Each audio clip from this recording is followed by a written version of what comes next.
Malcolm Hoenlein is with me, and we welcome Dan Diker. Dan is the author of the brand new, right in my hands, very upsetting study, but it's necessary to understand the turmoil in the U.S. associated with BDS and the turmoil worldwide. The book is entitled The PACB Deception. PACB stands for Palestinian Academic and Cultural Boycott of Israel. BDS, unmasked. Terror links and political warfare masquerade as human rights. Dan is Foreign Policy Fellow and Senior Project Director of the Program to Counter Political Warfare in BDS at the Jerusalem Center for Public Affairs. Dan, a very good evening to you.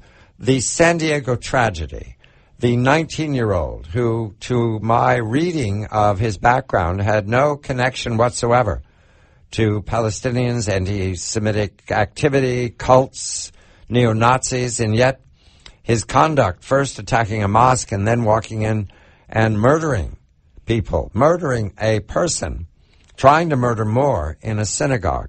Does that event, does that 19-year-old have a connection to BDS in some fashion? I note that he was a college student. Good evening to you, Dan. Good evening to you, John, and good evening to Malcolm Hoenlein. Gentlemen, what one needs to keep in mind is that anti-Semitism, as expressed through BDS warfare, has been the subject of virulent anti-Israel, anti-Jewish state, poisonous incitement to murdering Jews in Israel, as Jeremy Corbyn, the head of the British opposition, has stated recently that it is permitted to quote, hate Jews in Israel. And that type of incitement against the Jewish collective today, as the Jewish state for decades, has created in the United States a poisonous environment that would suggest to many or to some that would want to assault Jews that it would be legitimate to do that because it has been legitimate and mainstreamed, unfortunately, in the West, in Europe, and the United States, to call Israel, to brand Israel as a Nazi state, an apartheid state, a genocidal state, criminal state, and therefore any type of behavior subsequent to that nomenclature would be justified. So that filters down even to the extreme right, as well as we know is being generated by the extreme left. So unfortunately, the result of that type of incitement to murder is murder. And what about the connection to the terrorist entities, to the Palestinian Authority, to others? We've seen and reported about some of the funding coming from Europe to support BDS.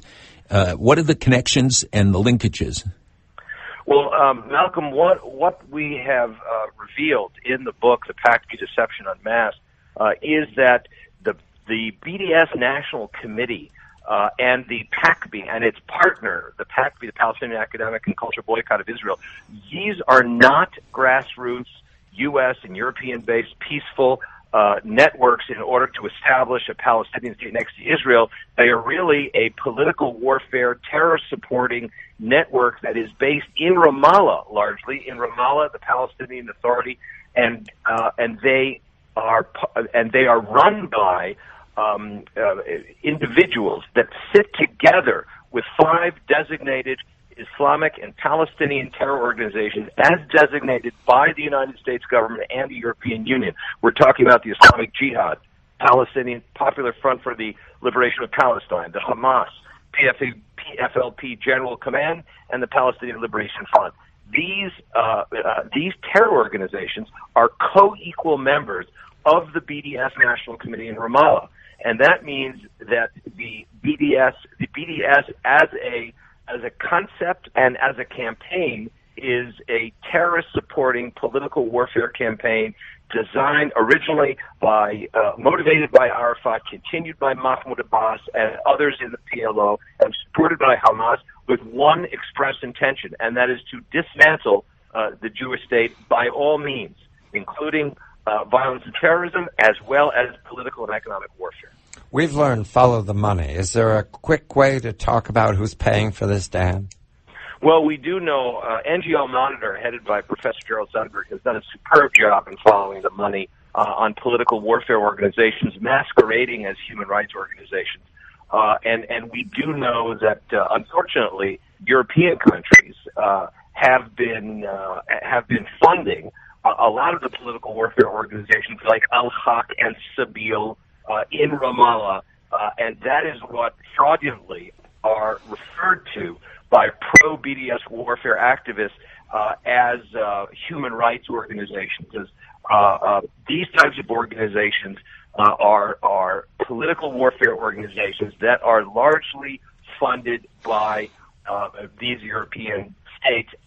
But we also know there are also indications that Iran and Qatar are behind the funding of these organizations. Let's bear in mind that PACB, the Palestinian Academic Cultural Boycott of Israel, also has a Gaza-based operation that is run by an academic there, political warrior, called Haidar Eid. He sits on the BDS National Committee, and he is their Gaza senior activist in Gaza, and we know that Hamas sanctions this type of behavior, and currently Hamas is receiving $15 million a month from Qatar, and a lot of this money is fungible and is going to fund political warfare activities on the Gaza-Israel border, and those types of activities are parallel activities to the type of BDS activity we see coming out of the so-called civil society political warfare organizations in Ramallah. And we should be clear that we're not talking about legitimate concerns or criticism of an Israeli policy. This is much more fundamental. This is at the core.